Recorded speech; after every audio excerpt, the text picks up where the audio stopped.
the sea of change. We have always overcome hand in hand. We cover together. We recover stronger. Reaching up for children's future destiny. Agnes habis ngajar? Iya, halo, sehat-sehat kok. Semoga yang lain juga sehat. Kebetulan kalau tiap hari Senin, Rabu, Kamis saya ngajar, dan karena ini kan sudah mulai pemulihan ya pandemi, jadi kelasnya sudah hybrid, ada di kelas tapi sebagian lainnya masih gabung lewat online atau daring di Zoom. Di LSPR Jakarta, atau kalau nama panjangnya LSPR Communication and Business Institute Jakarta, saya di semester ini mengajar mata kuliah International Organization atau organisasi internasional. Nah, kebetulan banget karena tahun ini juga udah tahun gaungnya Indonesia sebagai presidensi G20 Indonesia. Di sesi akhir, hari ini tuh sesi akhir menuju final exam, jadi saya tutup dengan penjelasan G20, terus apa aja kiprah atau peran Indonesia di dalam presidensi G20, apa yang bisa kita berikan sebagai kontribusi dari masyarakat Indonesia untuk G20.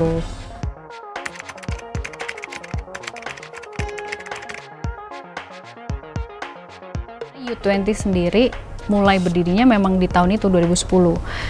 Tapi waktu itu belum ada organisasi IYD, jadi awalnya itu hanya 5 delegasi, lalu di 2011 mereka membuat yang namanya G20 Youth Indonesia Organized Committee.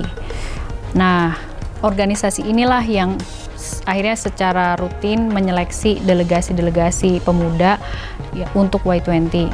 Saya sendiri ikutan itu 2013. Waktu itu kan masih G20 Youth Indonesia Organized Committee tadi. Mereka ternyata diundang dua event internasional, Y20 dan Y8. Y8 ini biasanya hanya negara-negara G8 yang tergabung kan. Cuman waktu itu tuan rumahnya dari Inggris. Mereka membuka kesempatan untuk G20 countries. Jadi negara-negara G20 boleh ikutan hadir. Nah, saya terpilih sebagai delegasi Youth 8 atau Y8. Dan pulang dari summit itu, selesai konferensinya, kumpulkan dengan para founders atau yang delegasi-delegasi alumni terdahulu. Kita mikir nih akhirnya, kalau cuman fokusnya ke G20, G8, dan nama brand kita juga G20 Youth Indonesia, agak sempit ya. Takutnya kita hanya programnya ya itu aja gitu. Ya setelah G20 selesai ya udah nggak ada lagi.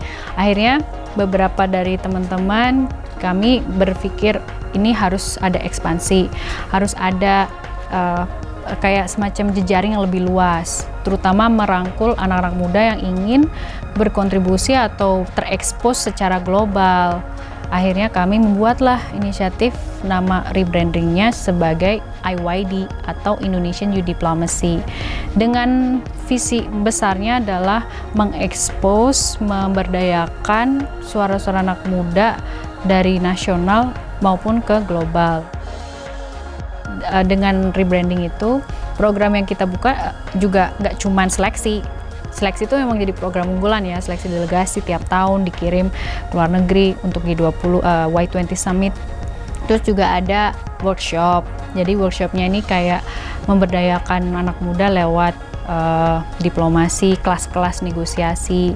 Terus ada juga akhirnya program unggulan yang sampai sekarang masih bertahan, namanya Meet the Diplomats. Jadi Meet the Diplomats ini adalah kayak dialog interaktif antara diplomat Indonesia ataupun diplomat asing dengan pemuda-pemudi Indonesia.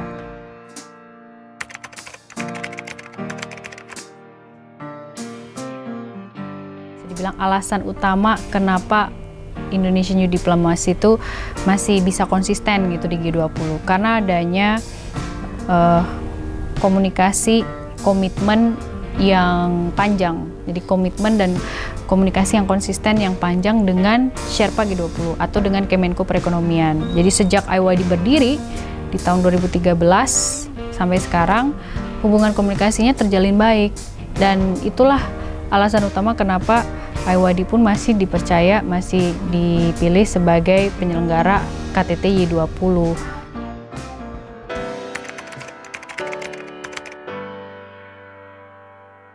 Secara substansi ada 4 yang akan kita bahas. Yang pertama, youth employment atau ketenagakerjaan pemuda. Ini isu senior kalau bisa dibilang.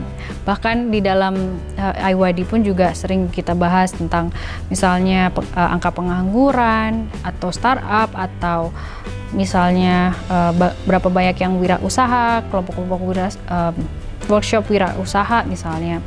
Ini isu yang paling lama di U20 sejak 2010. Terus yang kedua, digital transformation atau transformasi digital. Nah, kalau yang ini isu baru, maksudnya mulai booming itu 2017 sampai sekarang. Bahkan transformasi digital ini akhirnya sejalan dengan prioritasnya Pak Presiden. Di G20 juga akan membahas salah satunya ke transformasi digital. Terus yang ketiga, isu Sustainable and Livable Planet, atau bahasa Indonesianya keberlanjutan bumi yang layak huni atau keberlanjutan planet yang layak huni.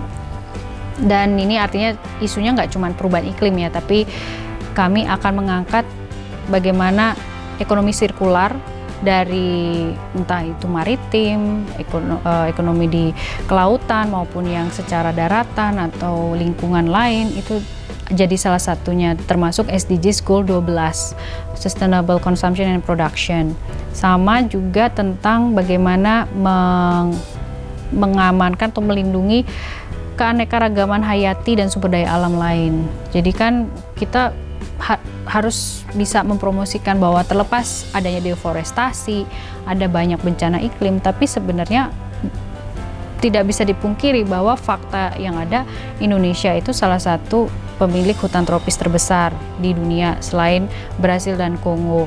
Kita juga sering disebut mega biodiversity country, negara yang punya banyak keanekaragaman hayati. Hal-hal kayak gitu yang ingin kita sorot juga, termasuk ekoturisme. Jadi bagaimana memanfaatkan pengendalian alam atau keberlanjutan lingkungan itu melalui pariwisata.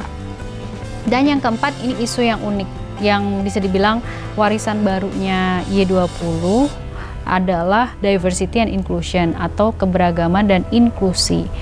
Harapannya apa? Di isu ini kami ingin mengangkat pemberdayaan inklusif anak muda melalui pendidikan. Jadi kalau kita ngomong pendidikan itu kan seringkali cuman pendidikan formal atau vokasi. Tapi bagaimana dengan kita melihat misalnya anak pedalaman yang bahkan dapat pendidikannya aja, aksesnya aja masih terbatas.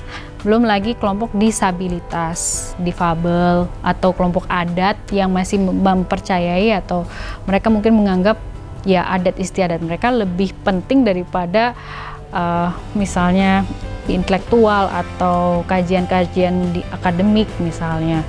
Terus yang kedua terkait inklusi ini juga ingin membahas pemuda ekonomi kreatif.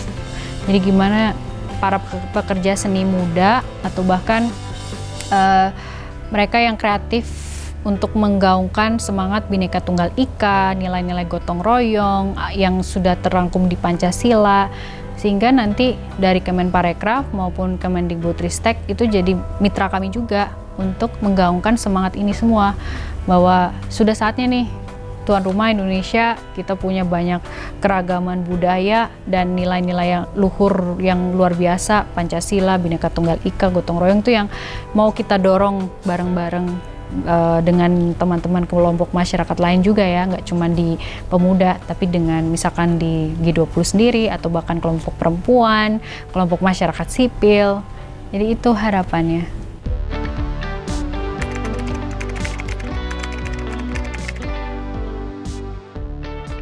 Nah, kalau untuk Indonesia dari sisi pemudanya, jelas ini kan event satu kali dalam 2 tahun. Indonesia itu jadi tuan rumah butuh 20 tahun lagi untuk G20. Nah, generasi muda atau milenial dan Gen Z ini justru menjadi penentu yang akan mewarisi G20 di tahun 2042 atau 2045. Kan kita selalu slogannya 2045 Indonesia Emas, Indonesia Unggul, generasi emas, bahkan bonus demografi karena jumlah kuantitasnya juga banyak. Artinya ya harapannya di McKinsey juga udah memprediksi Indonesia bisa jadi 5 besar negara ekonomi terkuat. Nah, supaya prediksi itu beneran ada, ya justru sekarang lah kiprah dan karya-karya dari anak muda, generasi muda itu ditunjukin. Karena 20 tahun lagi nih kita akan menuai, bakal ngeliat gitu hasilnya. Kan jejak digitalnya bakal terus ada tuh di YouTube, di medsos manapun. Nah, nanti tinggal 2042 di saat generasi mudanya justru jadi policy makernya, jadi pemimpin negara, jadi bahkan pemimpin bisnis. Di tahun itu terlihat kan bahwa upaya dan inisiatif yang sudah dilakukan 2022 membuahkan atau memberikan dampak di 20 tahun yang akan datang. Milestone ini yang sebenarnya jadi faktor kenapa penting Indonesia itu menjadi presidensi dan posisinya strategis. Dan akhirnya G20 milik kita bersama, dan bukan hanya selesai di G20 saja, tapi bisa memberikan dampak, bisa bersinergi juga ke kelompok multilateral atau kelompok-kelompok global lainnya, baik itu ASEAN di tahun 2023 nanti, atau bahkan target SDGs di tahun 2030 dan target perjanjian Paris di tahun yang sama juga 2030.